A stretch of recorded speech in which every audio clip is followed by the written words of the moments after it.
las dificultades que vienen surgiendo desde cualquier punto de vista, de los puntos de vista sociales, de puntos de vista en los ecosistemas, qué se está perdiendo, qué estamos aprendiendo de todo lo que ha ocurrido, la situación actual de lo que es la pandemia, eh, todo esto. Entonces, sin más, voy a comenzar. Le voy a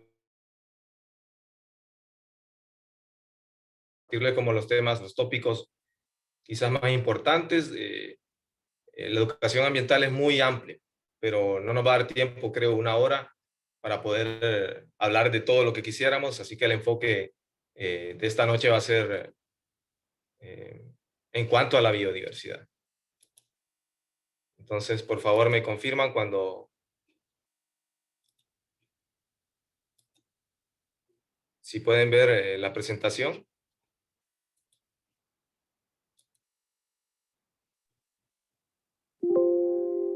Ya se logra ver. Benjamín, ¿se ve bien? Sí, se ve bien. Bueno, entonces, ¿qué es la educación ambiental? Podemos decir que en un término o sin alargarnos mucho, la educación ambiental es básicamente ese conocimiento que nosotros, en general toda la sociedad debe tener acerca del medio ambiente, acerca de los recursos que están disponibles para nosotros, acerca de lo que les mencionaba, las problemáticas que tenemos a nivel local, a nivel regional, a nivel mundial, porque a veces suele pensarse a pequeña escala, ¿no? Que un problema, por ejemplo, en China, no va a tener efectos al otro lado del mundo y ahora mismo por la globalización estamos viendo que no es así y que cada vez somos más vulnerables a estos efectos, ¿no? De toda la intervención que hemos hecho y del mal manejo quizás que hemos tenido sobre los recursos. Entonces la educación ambiental es más que la mera información ambiental. Claro que es necesario, ¿no? Tener una base de esa información para poder entenderla, para poder tener una conciencia, para poder ser sensibles ante este tema de tanta relevancia, pues nosotros formamos parte del medio ambiente. A veces diferentes enfoques tratan de extraer al ser humano de lo que es el medio ambiente y eso se lo mencionaba Benjamín así en charlas que tenemos a veces, que a mí me parece un tanto ilógico. Yo pienso más en un enfoque holístico, ¿no? El ser humano es parte de la naturaleza y la naturaleza forma parte del ser humano. Entonces, Eh, por eso mismo los problemas que vienen surgiendo son tan difíciles y tan delicados de tratar por las diferentes perspectivas, ¿no? No es lo mismo la visión que yo tengo de lo que es el medio ambiente y lo importante que es. Eh, Quizás porque soy biólogo puedo tener un enfoque mucho más amplio en cuanto a la importancia de la biodiversidad, pero no va a ser igual para alguien que es economista, no va a ser igual para alguien que es político, no va a ser igual para un campesino o no va a ser igual para un indígena, porque todos vamos a tener como visiones distintas, ¿no? En cuanto a la formación que hemos tenido y lo que es la experiencia de vida. Eh, Esto que ven acá son como los principales componentes de la educación ambiental según eh, la Asociación para la Protección del Medio Ambiente. Esto es una asociación estadounidense y menciona estos 5 componentes, lo que es la conciencia y sensibilidad, los conocimientos y la comprensión, las actitudes, lo que es la participación, que es un tema de mucha relevancia y que ahora con los objetivos del desarrollo sostenible viene tomando más fuerza, ¿no? Lo que es este tema de la inclusión de las comunidades, la inclusión de la mujer en estos aspectos, eh, la inclusión de todo lo que son las etnias en cuanto a la toma de decisiones de relevancia en estos temas medioambientales. Y también otro componente importante son las habilidades. Eh, para desglosarlo un poco, ¿a qué hacemos referencia cuando decimos conciencia y sensibilidad? Eh, Esto hace referencia a lo que es conciencia acerca de los problemas medioambientales y sensibilidad sensibilidad ante lo que es la extinción masiva de especies, la pérdida de bosques, los problemas de hambruna, eh, lo que son los problemas de enfermedades, ¿no? Ahora mismo estamos en medio de una pandemia, entonces, en cuanto a ese aspecto, está relacionado con la conciencia que podemos lograr desarrollar mediante la educación ambiental. En cuanto a conocimientos y comprensión, eso depende de cada uno de nosotros, la curiosidad que tengamos, qué tanto queremos desarrollar un área del saber de la educación ambiental para tener una mayor comprensión del medio ambiente. Al final todo está relacionado, todo tiene que ver con todo en los ecosistemas. Entonces, entre más logremos conocer acerca del medio ambiente, eh, va a sernos más fácil también generar ideas, tener actitudes, que es el otro componente, actitudes digamos, de liderazgo, actitudes de desarrollar hasta cierto punto un activismo, ¿no? Para poder cambiar la realidad actual o para poder mejorarla. En cuanto a habilidades, pues sería básicamente qué podemos hacer, qué habilidades tenemos nosotros o qué podemos proponer para generar un cambio eh, o para frenar algo que esté ocurriendo en este momento, digamos. Y la participación, por último, sería pues eh, la inclusión total, que no quede nadie por fuera en la toma de decisiones, que no quede nadie por fuera en cuanto a lo que va a compartir de su cosmovisión acerca del medio ambiente y de ahí en conjunto tratar de generar pues lo mejor posible para un desarrollo sostenible. La UNESCO da otra definición, aquí lo tenemos a la par, nos dice que afirma que la educación ambiental es vital para impartir un respeto inherente por la naturaleza en la sociedad y para mejorar la conciencia ambiental del público. Eh, Esto es muy común, ¿no? Que en la ciudad la vida tan rápida, despertarse temprano en la mañana, medio comer, ir al trabajo, estar 12 horas sentado enfrente de una computadora, ahora más que nunca con esto de la pandemia, y olvidarnos de todo lo que nos rodea. Es muy fácil estar sentado aquí y si yo tengo hambre en este momento, ir a la refrigeradora, sacar una libre de pollo o lo que sea, cocinarlo y ni siquiera ponerme a pensar en todo lo que hay detrás para que yo tenga ese acceso tan fácil a alimentos y a otras cuestiones, ¿verdad? Del día a día. Entonces, la educación ambiental eh, trata de hacernos entender más a profundidad todo esto, ¿no? Y al final desarrollar esa conciencia. La salud del planeta es nuestra salud. El compañero José Daniel, la semana anterior, ustedes lo pueden buscar, nos hablaba un poco de acerca de los servicios del medio ambiente. Y en esta diapositiva WWF lo plantea muy bien. Si tenemos ecosistemas sanos, vamos a tener esos servicios, ¿verdad? Si los océanos están sanos, vamos a tener acceso a alimentos, vamos a tener medios de vida. Si los bosques están sanos, vamos a tener un clima estable, ¿no? Los bosques son grandes reguladores de lo que es el clima. Eh, Vamos a tener diferentes fuentes o van a haber diferentes organismos que mediante el estudio de su biología, de su ecología, nos va a permitir encontrar posibles usos. Hay, ya vamos a ver más adelante, hay millones de especies, muchas las desconocemos aún, y en cada una de ellas hay un potencial uso para el ser humano y hay servicios que desconocemos. Entonces, si los bosques están sanos, entre más biodiversidad hay, va a ser mejor para nosotros. Y en cuanto a los ríos sanos, pues si tenemos nuestros cuerpos de agua dulce en buen estado, estamos contribuyendo a que el océano no se esté degradando. Y actualmente los océanos están sufriendo grandes cambios en todo el planeta. Algunas corrientes oceánicas se están viendo afectadas, lo que son los niveles de salinidad, los niveles de acidez, están afectando estos ecosistemas, sobre todo los que están cercanos a la costa, como los arrecifes coralinos, los manglares, y esto repercute finalmente en la economía. A veces es difícil cuantificar, no es imposible, pero creo que darle un valor a todo esto sí que es complicado. Es complicado porque ¿quiénes somos nosotros realmente para otorgar un valor a una especie?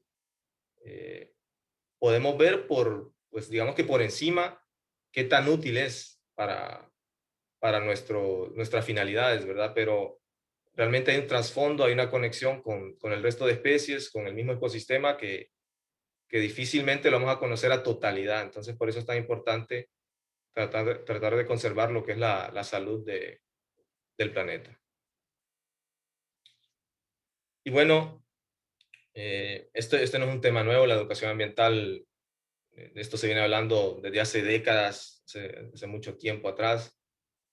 Había gente que ya estaba viendo que lo que era nuestro estilo de vida, lo que era nuestra industria, todo lo que son nuestras actividades, estaban generando un fuerte impacto, una fuerte presión sobre el medio ambiente y por lo tanto, pues, impacto sobre las sociedades. Y allá por el año 2000, en una cumbre, en una reunión, pues, se establecen lo que son los Objetivos de Desarrollo Sostenible, que son estos 17 que estamos viendo aquí en pantalla, eh, cuya fecha de cumplimiento ya se venció el 2015. Y si revisamos país por país, qué es lo que han hecho, realmente muy pocos pueden dar la cara y decir que han cumplido al menos uno, dos o tres de ellos, ¿verdad? Normalmente son superpotencias.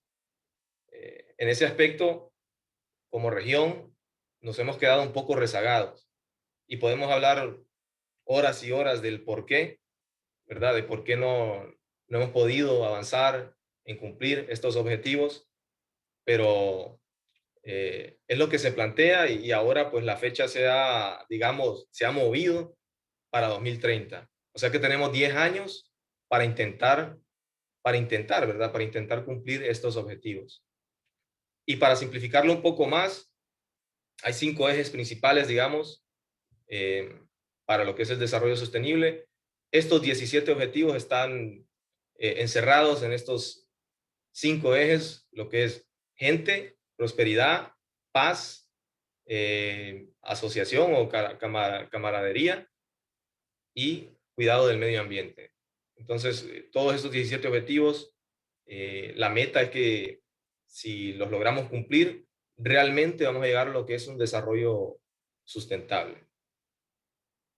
Pero hoy lo que nos interesa hablar es de biodiversidad, así que vamos a ver cómo estamos en este objetivo de biodiversidad. Vamos a ver un poco qué es la biodiversidad, por qué es tan importante, qué es lo fascinante de la biodiversidad, el factor, ¿no? El factor, digamos, más romántico, podemos decir, de la conservación de los animales, los factores económicos, los factores ecológicos, culturales, científicos, ¿verdad? Que otorga lo que es la biodiversidad e incluso nuestro propio bienestar.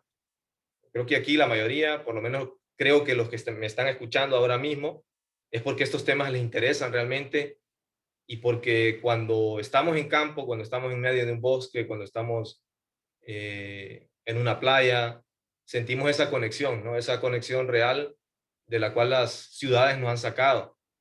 Y muchas veces podemos decir que es incluso una terapia visitar estos sitios y por eso a veces nos gusta, si fuera posible, pasar toda la vida, ¿verdad? En un cerro, no se puede, pero por eso es tan importante la biodiversidad. Y para comenzar, siempre me gusta mostrar algunas especies, quizás algunos ya las han visto, quizás otros es primera vez que las observan, eh, pero antes vamos a definir qué es biodiversidad.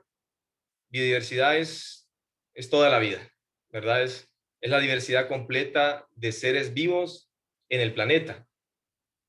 ¿Qué incluye la biodiversidad? Incluye, pues, desde lo más pequeñito que existe, desde los virus, que sabemos que no son seres vivos, pero lo incluye la biodiversidad, las bacterias, los hongos, todo lo que son los vertebrados, ¿verdad?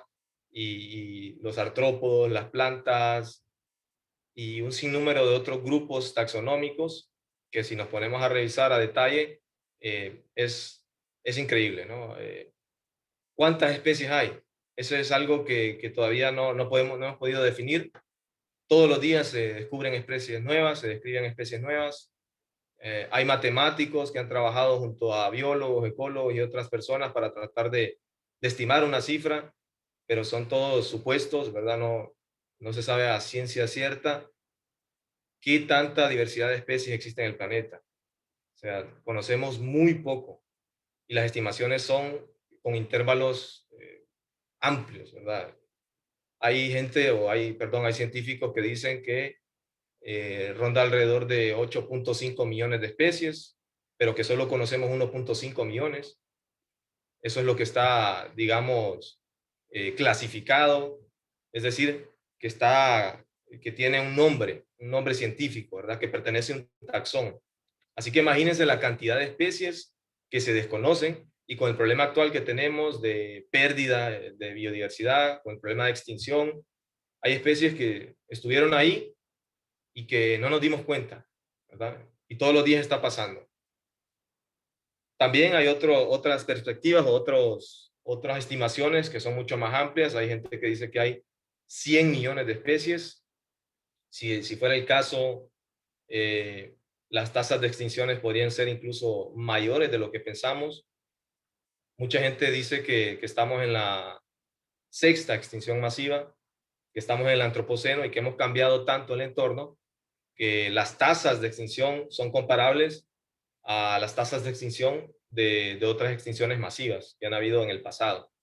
Entonces sí es preocupante, sí es un tema del cual hay que sentarse en la mesa, ¿verdad? A platicar todos los sectores y preocuparnos porque al final nosotros dependemos directamente de la conservación de la biodiversidad. No solo por sus valores estéticos, como les mencionaba, sino por todos los insumos que nos traen, ¿verdad? Bueno, en la esquina superior izquierda están viendo al camarón mantis. Este camarón lo puse en la imagen porque tiene una habilidad muy particular, ¿verdad? Eso que están viendo ahora, ojalá que todos lo estén viendo, es una imagen GIF. Está moviendo pues sus apéndices frontales a una velocidad de 80 kilómetros por hora y eso, además de poder aturdir a un pez o matarlo al instante, también le sirve para quebrar, en este caso, el caparazón de un molusco. Entonces, esa es una de las curiosidades de este organismo. Aparte, tiene una de las mejores visiones del reino animal. Mucho más complejo que nosotros, los ojos. Y ojos independientes, como el caso del camaleón, y que pueden percibir un rango mayor de longitudes de onda. Entonces, son impresionantes. Por acá tenemos una ranita de cristal. Había mucha discusión acerca de por qué son transparentes, cuál es la finalidad de que sean así, ¿verdad? Y en artículos recientes han indicado que es posiblemente para camuflarse, para evitar lo que es la depredación, ¿verdad? Entonces, esas son de las adaptaciones que hemos podido observar en estos organismos. En la esquina inferior derecha están viendo uno de los organismos más primitivos de la historia, o bueno, que no ha cambiado mucho a pesar del paso del tiempo. Se ha mantenido igual porque su fórmula para vivir pues es eficiente. Podemos mencionar a los cocodrilos, por ejemplo, no han cambiado mucho en millones y millones de años, las tortugas también. Entonces son casos específicos de organismos que se han adaptado muy bien a su medio ambiente. Bueno, ahora podría venir una pregunta, ¿y a mí qué me importan todos estos animales? Y yo les podría decir, hay algo llamado ingeniería genética actualmente, ¿verdad? Y el valor que tienen los genes de cada uno de estos animales es invaluable. Se están tratando de estudiar a un detalle, al detalle mínimo, ¿verdad? Y hay genes de mucha relevancia en cuanto a biotecnología, en cuanto a bioinspiración de materiales, cosas que vamos a hablar un poquito más adelante, ¿verdad?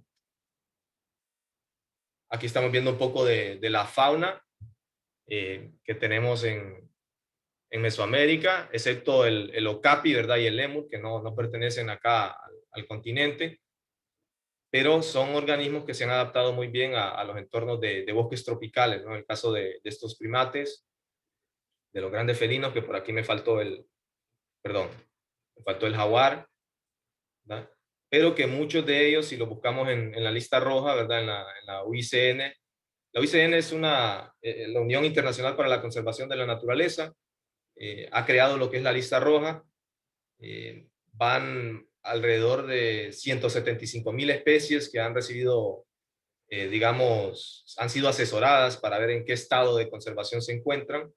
Y muchas de estas que estamos viendo en la imagen se encuentran bajo amenaza, ¿verdad? Bajo amenaza por la misma presión que se ha ejercido sobre sus ecosistemas. Las plantas también, en la esquina estamos viendo un helecho arborescente, una planta que se ha mantenido también casi desde el Carbonífero, ¿verdad? Desde ese periodo sin cambios, ¿verdad? Y que lo podemos encontrar en la mayoría de selvas tropicales de Centroamérica. Entonces, de nuevo, ¿por qué es importante la biodiversidad? Algunos de sus servicios, digamos, uno es que propicia el ciclo de nutrientes, la formación y retención del suelo, la polinización, la regulación del clima, la purificación de los ecosistemas y obviamente es fuente de alimento y materias primas. Aquí abajo estamos viendo dos especies de mucha relevancia, lo que es el Salix, que es una especie de árbol, y el Penicillium, que es un hongo. Ambos yo creo que sabemos que se extraen lo que son principios activos para algunos medicamentos. En el caso del Salix, de él se extrae lo que es el ácido acetilsalicílico, que si ustedes revisan los componentes de una aspirina, ahí van a encontrar que tiene este principio activo, ¿no? Y el penicillium, obviamente un antibiótico que es la penicilina. Entonces, ¿en qué cantidad, en qué proporción? Hasta el 70% de los fármacos tienen un origen vegetal, ¿verdad? Vegetal y animal. Hay muchos organismos también animales de los cuales se obtienen algunas sustancias útiles para la medicina. Y la biodiversidad al mismo tiempo tiene 4 dimensiones, lo que es la dimensión económica, o sea, todo lo que es relacionado con el sector de producción, con el sector perdón, de pesquerías, eso en la parte económica. En la parte ecológica, pues lo que le mencionaba en la parte de arriba, lo que son los servicios ecosistémicos. En la parte científica, podemos decir esos principios activos que estamos obteniendo de todos estos organismos. Y la parte, no solo eso, ¿verdad? La parte científica es muy amplia también. Y en la parte cultural, todo lo que es de relevancia para las etnias, todo lo que es de relevancia para el mundo artístico, ¿verdad? Para esa parte más espiritual, digamos, más espiritual que tenemos con relación al medio ambiente. Y por aquí les dejo una frase, ¿verdad? La biodiversidad es el fruto del trabajo de millones de años de la naturaleza.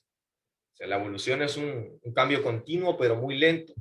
Todas estas especies que están acompañándonos ahora mismo han pasado procesos de selección y ha costado mucho tiempo que estén ahí. Ha pasado mucho tiempo para que se logren adaptar y sobrevivan y formen parte de este gran engranaje que es la biodiversidad.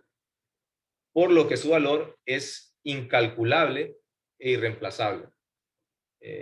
Incalculable, vamos a decir que sí, ¿verdad? Aunque le podemos poner precio, eso sí, cualquiera puede ponerle precio, pero ¿es realmente el precio que tiene? Esa es la pregunta que debemos hacernos, ¿verdad?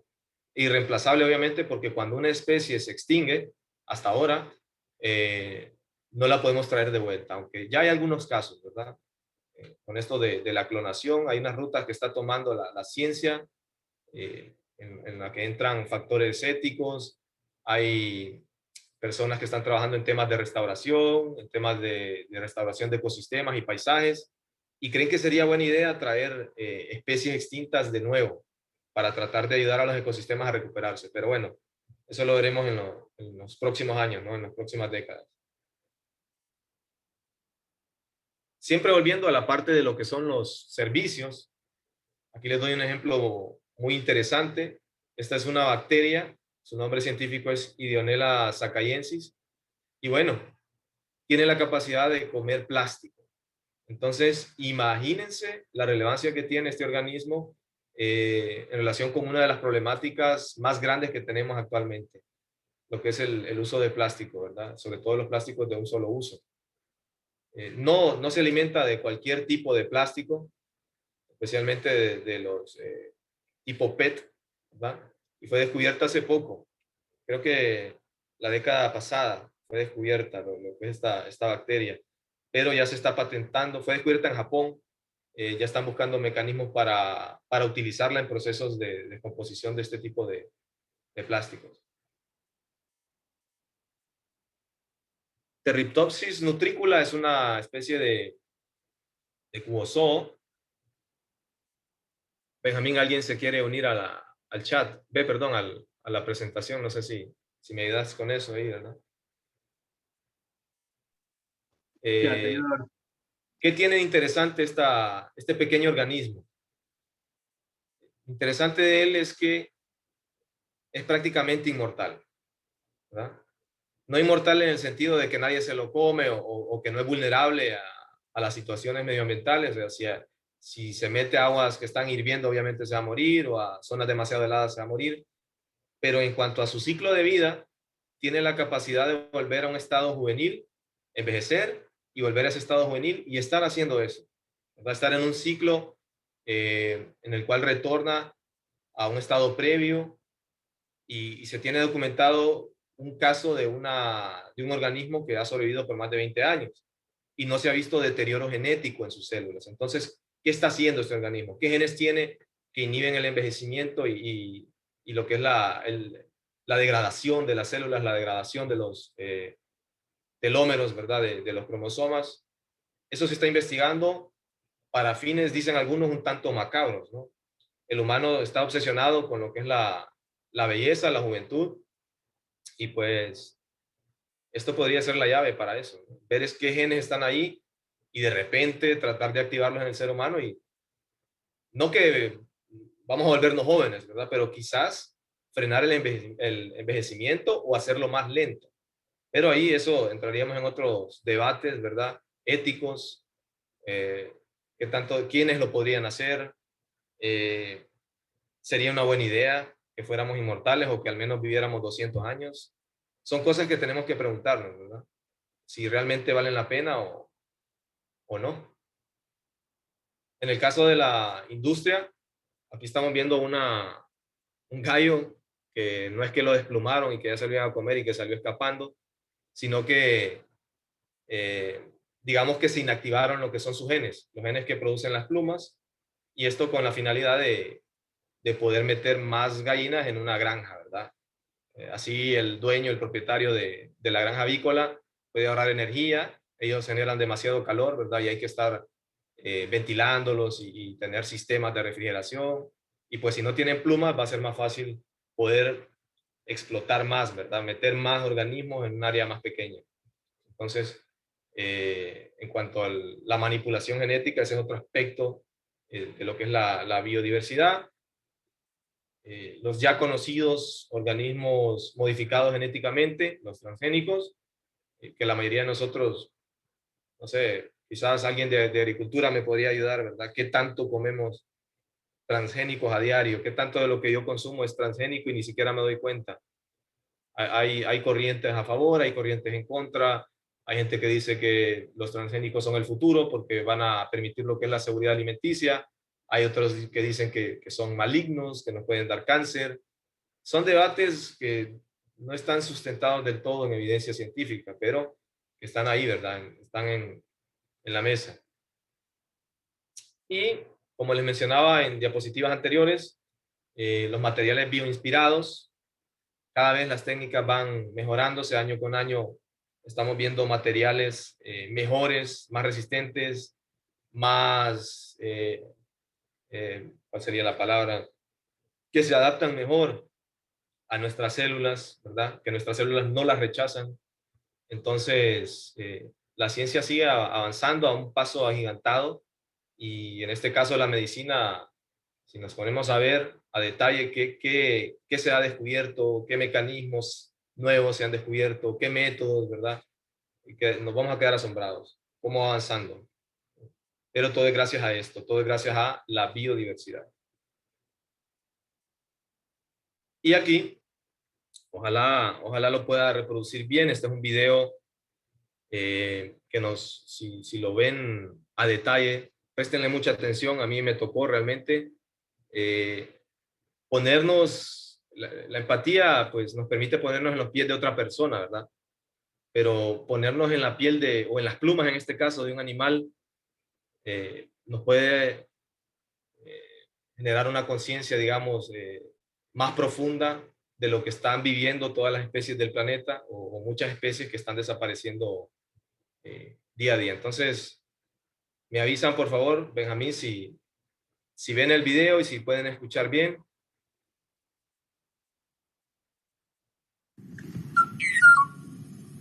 This is a song recording of a male oo singing on Hawaii. ¿Se escucha, Benjamín? Sí, se escucha bien y está corriendo bien. Ok, vamos a ponerlo de nuevo. Solo dura como 47. Nos dice que hasta el 27% de las especies que han sido evaluadas están en peligro o están amenazadas, ¿verdad? Y ahí tenemos algunas cifras en cuanto a grupos taxonómicos. Podemos ver que uno de los que están sufriendo más presión actualmente son los anfibios. Esto porque necesitan ambientes húmedos, para sobrevivir, y son los ambientes que más estamos perdiendo o que con mayor velocidad se están reduciendo, ya sea por cambio climático, por cambio de uso de suelo, etcétera, ¿verdad? En la presentación van a ver que les dejo algunas imágenes, algunos códigos QR. Eso es para que tomen un pantallazo ahí, una captura y puedan meterse a estas páginas. Ahí pueden buscar el nombre no de cualquier especie, pero sí una especie, digamos, conocida, y ver cómo se encuentra, ¿verdad? En qué situación actual se encuentra en relación con su peligro de extinción. La lista roja es como un barómetro que mide eso precisamente. ¿Qué tan posible es que esta especie se extinga? Lamentablemente, después de las evaluaciones, lo que uno esperaría es que las políticas y lo que son las acciones para tratar de evitar que una especie se desaparezca permitan, ¿verdad?, que no ocurran. Pero a la lista se van agregando cada día más especies y en lugar de pasar de una categoría de menor vulnerabilidad, pasan a una de mayor vulnerabilidad. Entonces eso es un problema. Hay algo que estamos hablando, pero que realmente no estamos generando cambio. Esta otra imagen que ven acá es de unas morsas. Esto es de un video, de un documental reciente y que pueden encontrar en Netflix. Normalmente estas morsas suben a acantilados, pero esos acantilados tienen nieve, tienen hielo, casi todo el año. Con lo que es el cambio climático, eso se ha perdido y ellas suben y por instinto para llegar rápido cuando les da hambre, cuando quieren humedecerse de nuevo, se bajan deslizando por estos acantilados y pues no es que se suicidan, es simplemente que es algo que ellas hacían normalmente, ahora no hay hielo, entonces simplemente caen y pegan con las rocas y se matan, ¿verdad? Y ahí vemos en esas imágenes, ahí, todas las que vemos ahí están muertas, ¿verdad? O están a punto de morirse. ¿Qué podemos hacer nosotros entonces para evitar la pérdida de biodiversidad? Podemos dar una lista muy amplia de qué es lo que podemos hacer, pero aquí yo les pongo 3 iniciativas, sobre todo nosotros que vivimos en estos países de mayor vulnerabilidad o donde las leyes no se cumplen o son muy volubles, muy débiles, ¿verdad? Lo que es evitar el tráfico de especies, lo que es evitar el consumo excesivo, o sea, ser más responsables de nuestro consumo. Esto quiere decir darnos cuenta que cada cosa que compramos, cada acción que tomamos va a tener un impacto sobre el medio ambiente. Evitar plásticos de un solo uso también, ¿verdad? Eso es algo que podemos ir poniendo como meta día a día, ir consumiendo menos, ir ayudando, ¿verdad? De diferentes maneras para evitar lo que es la pérdida de la biodiversidad. Y esta última, muy importante, lo que es el activismo ambiental, ¿verdad? Primero, darnos cuenta de la situación en la que nos encontramos, la perspectiva y la visión que tenemos en relación con el medio ambiente, y desde ahí, pues, tratar de hacer algo. ¿no? Tener la intención de ayudar, tener la intención de informar a los demás, de corregir conductas, ¿verdad? De una manera educada, de una manera amable, sobre todo con nuestro círculo cercano, de tratar de eliminar el sonambulismo intelectual, ¿verdad? Es decir, creencias que se tienen sobre algunas especies. Por ejemplo, esto que sucede muy a menudo, que matan a las serpientes solo porque sí, o matan a los anfibios, ¿verdad? A los sapos porque creen que son dañinos, o que simplemente no le tienen aprecio de ningún tipo a estos organismos. Entonces, esas son acciones que podemos ir haciendo, ¿verdad? Informarnos, tratar de estar más pendientes de todos los cambios que vienen ocurriendo, de todas las propuestas que existen y finalmente, pues, hacer sinergias también, ¿verdad? Con la gente que tenemos alrededor, con otros profesionales, si es el caso, para tratar de lo poquito ayudar. Bueno, creo que me extendí un poco. Eh,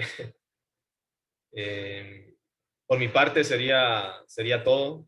Realmente me gustaría escuchar sus preguntas, sus inquietudes, comentarios, cosas que les gustaría compartir. Creo que Benjamín va a permitir abrir micrófonos o por lo menos que usen el chat, ¿verdad? Para hacernos saber qué les ha parecido el tema de hoy y, y si les fue útil, sobre todo. Entonces, de mi parte, muchas gracias, Benjamín. Agradezco el espacio para poder hablar de estos temas. Son temas que a mí personalmente me encantan, ¿verdad? Poder compartir estas cosas y sentarnos y dialogar y podríamos estar horas y horas hablando de esto. Así que muchas gracias a Flor de Tierra Madre, a Benjamín y a todos los que están escuchando hoy, ¿verdad? Les agradezco enormemente. Muchas gracias, Denis. Creo que es impactante escuchar el tema de educación ambiental desde un biólogo, porque normalmente escuchamos el tema de educación ambiental y, por supuesto, se tocan temas muy importantes como las cuestiones de la reducción de usos de plástico, la no contaminación del agua, pero ir viendo a profundidad algunos temas sobre biodiversidad y cómo eso está afectando es algo sumamente valioso, bastante impactante, la verdad. Y pues ya tenemos aquí algunas preguntas que al final es lo que vamos a generar. Las personas ahorita, para quienes nos estén viendo en Facebook justo ahora, pueden ir ya haciendo saber sus preguntas, sus inquietudes, incluso opiniones, y las dejan en un comentario y ya nosotros las vamos moderando aquí para que Denis nos pueda ir dando respuestas. Jennifer Guzmán pregunta que cómo los gobiernos deben de aportar en la promoción e implementación de la educación ambiental, por supuesto, por cada país. ¿Cuál debería ser el esfuerzo que los gobiernos tendrían que estar haciendo para ir promocionando esta cuestión de educación ambiental, pero también desde un sentido más holístico, ¿no? Un sentido mucho más integral, que era lo que ya decías desde el inicio. Entonces, desde tu punto de vista, ¿cuáles deberían de ser estos aportes del gobierno? Bueno, en Honduras ha habido un caso muy particular, digamos, en este tema de la educación ambiental, porque eh, se viene hablando del tema desde 1980 o incluso antes, y la idea era incorporarlo al plan de estudios escolar, empezar desde que uno está desarrollándose, ¿no? Como niño, eh, ver el valor que tiene cada uno de los organismos, la importancia que tiene para nuestras vidas, pero algo sucedió, algo que no puedo explicar realmente, ¿verdad? Y la mayoría de nosotros recibimos este tipo de educación hasta que estamos en la universidad, ni siquiera a nivel de colegio, sino que hasta que estamos en la universidad que recibimos una clase de educación ambiental. Y para muchas asignaturas o eh, para muchas carreras ni siquiera es obligatoria, o sea que pueden saltársela. Y eso yo no me lo puedo explicar, ¿verdad? ¿Cómo es posible que alguien de economía no sepa de educación ambiental, alguien de ingeniería, alguien de cualquier área, ¿verdad? Independientemente de cuál sea, todos formamos parte del medio ambiente y todo lo que es el desarrollo que pueda existir o las ideas nuevas, tienen que considerar este aspecto. Ya sabemos la problemática que hay en Centroamérica o a nivel de Latinoamérica con, con los gobiernos, ¿verdad? Entonces, es un tema difícil, digamos. Cómo un gobierno ejerce presión o cómo un gobierno ayudaría a que esto mejore. Ahí podría decir que desconozco un poco, ¿verdad?, cuáles serían los mecanismos, pero realmente en muy pocos países se está viendo esfuerzo de que esto se cumpla. Creo que Costa Rica, podemos decirlo, ¿verdad? Todos los centroamericanos es uno de los ejemplos a los que aspiramos un poco, por el cuidado que han tenido con el medio ambiente, pero no dejan de haber algunas cosas, algunas inconsistencias siempre, ¿verdad? Pero, o sea, es lo más que podría decir, ¿verdad? Es lo que me permite mi formación como biólogo. Bueno, ya se van generando algunas otras preguntas acá y pues se las voy a ir leyendo y pues les vas dando ahí la respuesta, el enfoque que tenés desde la biología. De por sí es para mí muy interesante y me imagino que para todos los que nos están viendo es lo mismo. Noelia nos pregunta que a nivel, creo que tocaste un poquito de ese tema en esta respuesta anterior, pero se podría ahondar, considero. En Centroamérica, ¿cómo está el tema de la preservación de la biodiversidad? ¿Y será que existen algunas iniciativas de los gobiernos para su protección? Puede ser iniciativas individuales, a región trifinio, a región Mesoamérica, región Centroamérica. No sé si se saben de algunas eh, iniciativas que se estén generando y cómo estará la situación ahí a nivel general. Sí. Bueno, yo creo que en ese punto, creo que incluso sí se ha venido trabajando, sí hay iniciativas, sobre todo de ONGs, haciendo sinergias con algunas instituciones públicas, eh, lo que es levantamientos de información en campo, en áreas protegidas, o lo que es designación de nuevas áreas protegidas. Eh, Existen estas iniciativas de las que formamos parte, por ejemplo, ahora mismo lo que son los bosques modelo, la red más, ¿verdad? Eh, Creo que incluso, Benjamín, vos me podrías ayudar un poco, ¿verdad? De, de qué iniciativa sí se está haciendo, ¿verdad? Sí se está haciendo, pero no quizás con ese apoyo que debería tener el gobierno, ese interés. Casi siempre todos estos esfuerzos vienen por iniciativa de extranjeros, vienen con fondos en este caso, los bosques modelo de Canadá, ¿verdad? Entonces, la cooperación alemana siempre está presente ahí tratando de meter dinero en este sector de conservación, de restauración, de manejo, ¿verdad? Sí hay esfuerzos, pero quizás no son suficientes. Eso es lo que podría decir. Y no todos los países están trabajando de la misma manera. Sí hay sinergias a nivel de Centroamérica, a nivel regional incluso, pero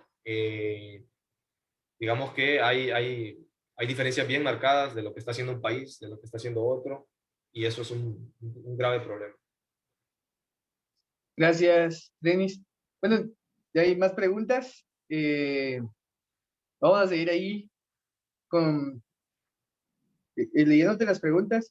Flor Hidalgo nos pregunta, en cuestión de educación ambiental a nivel general, ¿qué avance ha tenido Honduras, que es tu país y es lo que vos conoces más de cerca, ¿no? Entonces, ¿qué avances han habido en Honduras? Eh, ¿Qué avances han tenido incluso dentro de la misma universidad de donde sos profesor? Y si hay algunos documentos en torno a la gestión ambiental que vos puedas recomendar. Eh, por supuesto, porque muchas veces tenemos que generar diversidad de trabajos o en consultorías o diferentes trabajos y necesitamos integrar la gestión ambiental, pero no sabemos a dónde recurrir. Entonces, por ahí van estas preguntas. ¿Cómo está la gestión de educación ambiental en Honduras? Y pues si conoces algunos documentos, algunas plataformas web o u de otro tipo que nos puedan servir. En cuanto a generación de información, digamos que Honduras utiliza más los mecanismos que se han implementado en otros países. Existe lo que es la Ley General del Ambiente y ahí también se sacan muchas ideas para, para realizar proyectos, para realizar manejos, para hacer vinculación con la sociedad. Yo lo que he visto a nivel personal es que es un tema de mayor relevancia cada vez. Creo que los jóvenes, sobre todo la gente que ha nacido en estas fechas del 95, 2000 hacia arriba, tienen una conciencia ambiental un poco más grande, más marcada y en algunos casos hasta toman acciones, ¿verdad? Yo he tenido muchos estudiantes de primer ingreso que me plantean como licenciado, ¿qué proyectos hay ahora mismo para que nosotros formemos parte de ellos, ¿no? Como ya sea ir a sembrar árboles, a recolectar basura, que podría verse como algo mínimo, pero que digamos que a nivel de visualización, por decirlo así, genera un impacto, ¿no? Que estudiantes de tal universidad vayan a tal escuela, que los niños los vean, que los niños los escuchen, que empiecen a generar ese cambio, que incluya cada vez más a la sociedad. Eh, y por otra parte, en cuanto a plataformas, podrían usar las principales, digamos, la WWF, lo que es también, creo que en la primera diapositiva tenía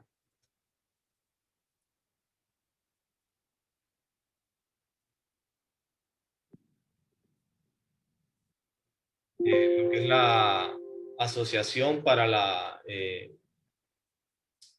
Asociación de Protección del Medio Ambiente. Eso significa EPA. No solo escriban EPA, USA, y ahí van a meterse a ese sitio web. Ahí explican muy bien qué es la educación ambiental y también explican como o ponen ahí ejemplos de estudios de caso o casos, ¿verdad?, que han implementado en Estados Unidos. Entonces de ahí nos estamos basando nosotros también para tratar de imitar y hacer ensayos, digamos, a nivel local y si funcionan. Porque finalmente también va a depender de los objetivos que se tienen para la educación ambiental. También va a depender de a qué grupo va dirigido la educación ambiental. Y creo que eso también es importante considerarlo. Justamente con eso de a qué grupo va dirigida la educación ambiental, nos preguntaban, creo que también ahí entran algunos otros factores pedagógicos o en temas de educación, ¿verdad? Pero eh, según tu experiencia, según tu opinión y según tu enfoque biológico, eh, ¿en qué espacio de educación, ya sea en primario, diversificado o hasta la universidad, debería ser el enfoque o la mayor fortaleza para darle a la educación ambiental? O sea, ¿dónde se tendría que abordar con mayor, no interés, sino con mayor fuerza? Yo, eh, ¿cómo así? ¿A qué nivel o cómo? Sí, ¿a qué nivel educativo? Si en primaria para los niños o en diversificado para jóvenes o en todos los niveles independientemente. Creo que lo último, Benjamín. En todos los niveles, independientemente, pero cuando somos niños, ahí es donde hay un mayor impacto, creo, donde queda marcado casi de por vida. Si algo lo aprendemos muy bien es de niños, si seguimos el ejemplo, ¿verdad?, de los adultos.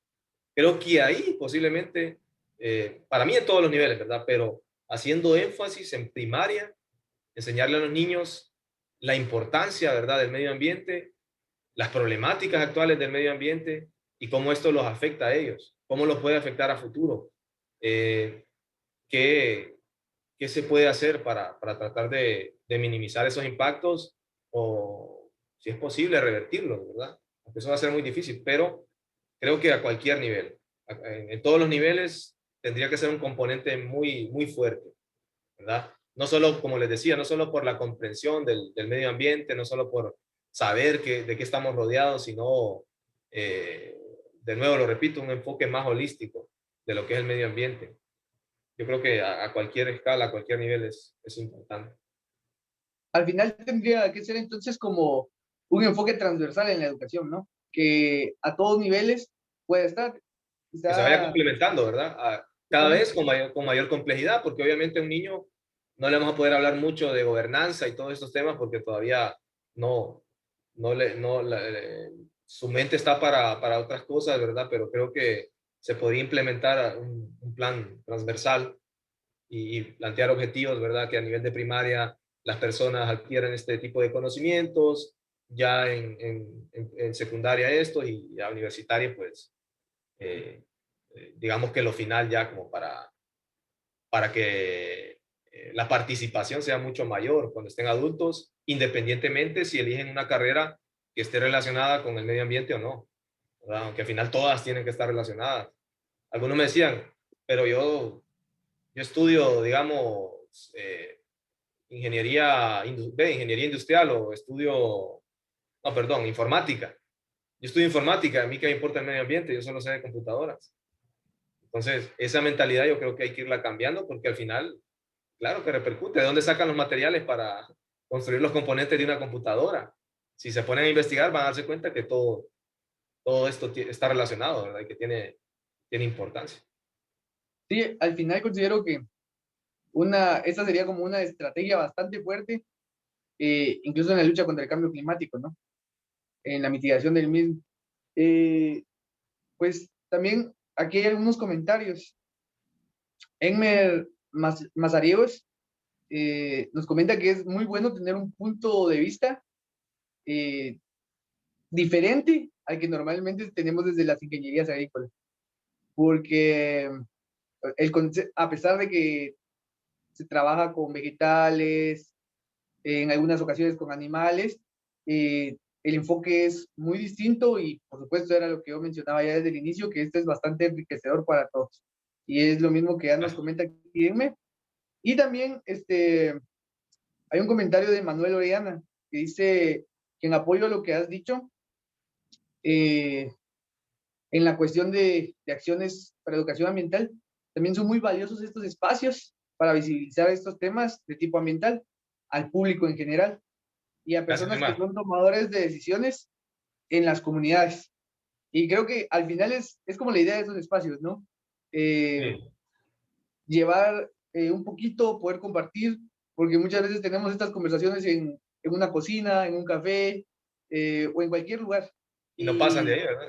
justamente, y de ahí rescatamos bastantes cosas que son valiosas e incluso lo hemos dicho en broma, deberíamos estar grabando esto que estamos hablando, ¿no? Y son temas que van saliendo. Pues hasta el momento fueron las preguntas que se tenían. Personalmente me llamó mucho la atención toda esta cuestión, los 5 componentes que mencionabas de la educación ambiental. Y pues yo lo asemejo desde nuestra cosmovisión maya. Eh, en la región donde yo estoy es la región maya mam, ¿no? Y se maneja mucho el concepto de equilibrio. Equilibrio en todo lo que hagas. Equilibrio para hacer todo, ¿no? Eh, y considero que también esto Se se relaciona relaciona mucho. bastante a ello, ajá, y es justamente lo que platicábamos hace unos días de lo de la danza del venado que generan en varios municipios del occidente de Guatemala, bueno, casi en toda Guatemala, y al preguntarnos por qué generan esta danza, habían ahí varias versiones, que era una danza porque como pidiéndole perdón al venado porque lo iban a sacrificar, otros que como el venado es considerado una deidad, entonces que era como para exaltarlo, y así infinitas interpretaciones. Al final, las personas más ancianas, esto se hizo en un municipio de San Antonio, llamado San Antonio Zacatepeques, determinaron, ¿verdad?, que en la danza del venado era una representación como de la biodiversidad, porque en esta danza también aparecían personas vestidas de jaguares. Y a veces eso llevaba a pensar que los jaguares, que el venado solo se estaba corriendo en los jaguares y que eso se basaba toda la trama. Pero no era así, ¿verdad? Las personas decían que salían jaguares con venado porque, por supuesto, era su depredador natural, podríamos decir, pero eso también ayudaba a que se preservaran estos animales en esa región. En el momento en el que desaparecieron los jaguares bueno, de toda la región, también desaparecieron los venados. Y ahí se rompió el equilibrio ecológico y pues fueron acciones que demostraron que como humanos no hemos podido tener una buena educación ambiental. Es Y que esa palabra, perdón, Benjamín, esa palabra que mencionabas, equilibrio. Equilibrio, esa palabra la has encontrado repetida si te pones a investigar de temas de ecosistemas, de ecología, de biodiversidad. Va a estar repetida por todas partes porque al final es la manera en la que funcionan los sistemas en general y los ecosistemas, ¿no? Tiene que haber un equilibrio. Y es lo que precisamente hemos roto nosotros con muchas de nuestras actividades. No es que el ser humano no tenga que aprovechar los recursos, sino es cómo, ¿verdad? Sino es encontrar la justamente, mejor manera, una manera menos destructiva, una manera que permita que exista un equilibrio. Y eso es tema para otra conversación que puede extenderse por sí, horas y horas, ¿verdad? exacto. Sí, y pues bueno, hay algunos otros comentarios de Marci Fuentes que muy interesante. Jaime Mazariegos, que felicidades. Litograf, excelente ponencia. Varias personas ahí felicitándote y varias personas también de por acá cerca. Bueno, que estamos ahora cerca, pero no somos de orígenes tan cercanos. Hey, dejen los eh, patacones. que están por acá. Entonces, hay bastantes cosas por hablar, ¿no? Incluso hablaba ya del aprovechamiento de algunos recursos que son necesarios también, pero bajo ciertas condiciones, y que va a ser tema de otra conversación, porque si no, nos quedamos aquí hasta 2, 3 horas más, no sé. Pero te agradezco mucho, Denis, ahí por la conferencia, una muy buena conferencia. Y también recordarle a las personas que justo nos están viendo ahora, o ya sea en tiempo real o nos van a ver después, estas charlas las vamos a estar haciendo casi semanalmente, a veces a cada 15 días, pero normalmente van a ser de forma semanal y vamos a tocar una variedad grande de temas. Iniciamos con servicios ecosistémicos, hoy fue educación ambiental con este enfoque de biodiversidad. La próxima semana va a ser mujer y agroecología, y va a ser una diversidad de temas para que las personas estén ahí atentas. Y para las personas que se vayan registrando, pues se les va a generar un certificado. Este certificado va a estar con fecha de hoy, de Ciudad Cartago, Costa Rica, firmado por el representante de Flor de Tierra y firmado también por el biólogo Denis Padilla como disertante de esta conferencia. Los invitamos a que puedan participar, a que inviten amigos y que cada vez esto se vuelva un tema más, eh, podríamos decir, que podamos estar con una mayor participación. Vamos a evaluar ya las posibilidades de que podamos mejor enviarles ya el enlace de Zoom directamente para poder abrir micrófonos y no solo estar por comentarios, sino para que podamos estar platicando todos, Sí. porque el conocimiento de todos es muy valioso. Y pues muchas gracias, Denny, por Ah, esta increíble conferencia.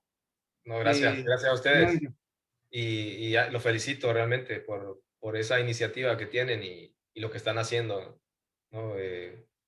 Ustedes allá en Guatemala. Y bueno, y ahora con esto, ¿verdad? Y ojalá esto sea el inicio de llegar a algo más grande todavía después, ¿verdad? O sea, digamos, ya a nivel de repente de generar, no sé, algunas comunidades, qué sé yo, hacer otra sinergia, vinculación, sería interesante también. sí, y justo es eso también, ¿verdad? O sea, al final personas, organizaciones que nos estén viendo ahí y de alguna manera se quieran sumar al proyecto, pues, o sea, aquí todos nos sumamos, ¿no? Es una cuestión de poder compartir conocimiento, independientemente de qué tipo de organización tengamos o independientemente de que seamos individuales, pues nos pueden escribir ahí por comentarios, al WhatsApp de Flor de Tierra, por Messenger, como ustedes quieran, y nosotros ya vamos viendo ahí cómo integrarnos. La idea es justamente construir comunidad entre nosotros porque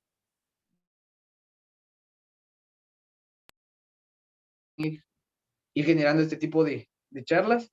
Eh, Lionel Salas dice felicitaciones, un saludo a Leo que sé que nos está Ánimo, viendo y Leo. ya dentro de 2 semanas también va a estar aquí platicándonos sobre el tema de agua. Entonces, muchas gracias, Denis, y nos vemos en una próxima. Gracias. Y gracias Buenas a todos los noches. que Gracias a todos los que nos vieron. Recordarles, también agradecerle a la Red de Jóvenes Rurales de Guatemala que nos ha estado apoyando bastante en todos estos temas. Y agradecerle también a Fundap que amablemente nos han estado prestando la plataforma para que nosotros generemos esto. Porque como no se monetiza, entonces necesitamos ese tipo de apoyos. Y Fundap ha prestado esta plataforma. Ellos tienen un programa de emprendimiento entre varios que tienen. Y ustedes están interesados en algunas cuestiones de ir mejorando también su conocimiento de emprendimiento, asesorías y todo, pues pueden comunicarse con nosotros y nosotros ya les damos referencias. Entonces, muchas gracias a todos y nos vemos el viernes de nuevo a las 7 de la noche con el tema Mujer y Agroecología. Va a estar siendo disertado por una licenciada en Trabajo Social de nacionalidad salvadoreña. Entonces nos vemos y ya para quienes se inscribieron y le pudieron dar like a la publicación, ya en algunos días les estará llegando su certificado de participación. Muchas gracias y nos vemos.